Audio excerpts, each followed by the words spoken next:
বিজেপির উদ্যোগে বাঁধ সংস্কার পুজোর প্রাক্কালে স্বস্তি এলাকাবাসীর। ওয়াটার রিসোর্স দপ্তরের উদাসীনতা ও ঠিকাদারের অর্থ সমাপ্ত কাজ ফেলে রাখার ফলে দীর্ঘদিন ধরে সমস্যায় ভুগছিলেন পশ্চিম গোবিন্দপুর এলাকাবাসী।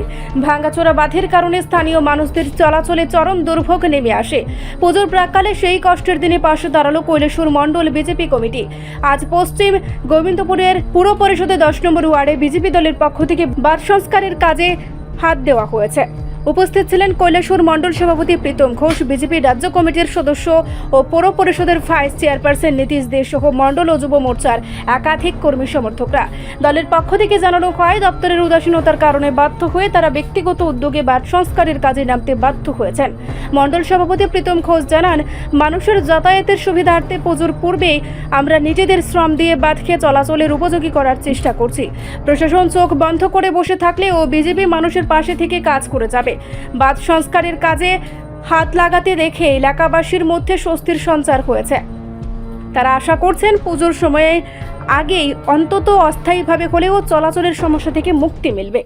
আমাদের এই পশ্চিম গোবিন্দপুর এলাকায় 9 নম্বর ওয়ার্ডের 10 নম্বর ওয়ার্ডের এই যে বাঁধের যে এলাকাটা এই কাছে এখানে অর্ধসমাপ্ত কাজের কারণে বিগত কয়েক মাস যাবৎ এলাকার মানুষের চরম একটা হয়রানির শিকার হচ্ছেন।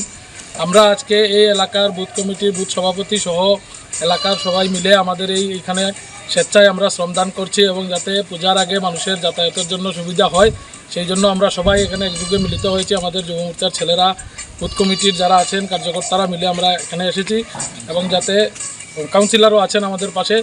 আমরা সবাই মিলে চেষ্টা করছি যাতে এই এলাকার পূজার আগে চলাচলের জন্য কিছুটা উপযোগী করা যায়। এই কারণে আজকে আমরা মিলিত হয়েছি। আমরা আশা রাখি আমাদের এই প্রয়াস এই এলাকার মানুষরা ভালোভাবে নেবেন এবং আমরা সবাইকে এই বার্তাটাই দিতে চাই যে আমরা চেষ্টা চালিয়ে যাচ্ছি যাতে এইখানে কাজকর্মটা বা চলাফেরাটা ভালো এবং মসৃণ হয়। রিপোর্ট সংবাদ প্রতীক্ষা।